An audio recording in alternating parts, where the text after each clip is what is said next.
when debt-ridden gambler turned reluctant billionaire Song Jae-hun, Lee Young-jae, once again wakes up to Haydn's trumpet concerto in the echoey, black-and-white dorm. A woman stops him as he solemnly makes his way to the floor. Player 456. I sense you're holding on to many things, notes player 44, Chai Kuki, fixing Jae-hun with a piercing gaze. You can't leave or stay. You can't fight it. It's your destiny. In its long-awaited second season, Squid Game, like Jae-hun himself, finds itself in a kind of limbo. Hwang Dong-hyuk's global phenomenon, a violent survival thriller about desperate people forced to play deadly children's games in hopes of winning life-changing cash, returns with 7 episodes that feel more like a bridge to the third and final season than a distinct arc of their own. Even so, the Netflix hit delivers a satisfying kick of visceral excitement with its brutal contests and a clutch of compelling new characters.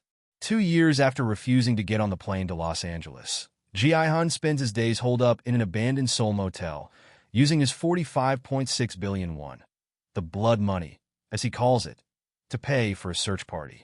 From morning until night, the men under Jae-hun's employ scour the city's subway platforms for the recruiter, Gong Yu, the handsome, besuited man who lures downtrodden folks to their almost certain death with a simple game of dokji.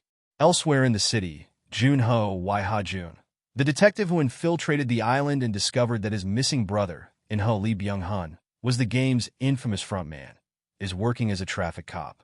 Having failed to convince his superiors that a cabal of wealthy sickos are killing the poor for sport on a remote island, he continues his search for the perpetrators on his own time. Every night, Junho takes to the seas with Captain Park, Oh-dal-soo, the fisherman who pulled him from the water after frontman shot him, in hopes of finding his way back to the game's locale. As fans already know from the Season 2 trailer, Jae-hun returns to the games voluntarily, hoping to destroy the murderous operation from within. There he finds the spare dormitory once again packed with destitute folks who had the misfortune of earning an invitation from the recruiter.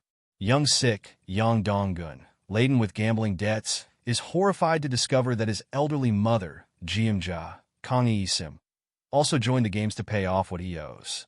Several players, including a purple-haired rapper who calls himself Thanos, Choi Subong, lost everything after investing in a new crypto scheme hawked by an influencer, and their fellow competitor, MG Coin, Yim Si-won. And Jae-hun is dismayed to find Young-bae, Lee Seo-hwan, his good friend and pub owner, among the green tracksuit throng. Once wide-eyed, terrified, and intermittently goofy, Jae-hun is now stony and trauma-hardened, grimly determined to keep his fellow players alive long enough to convince them that they need to escape.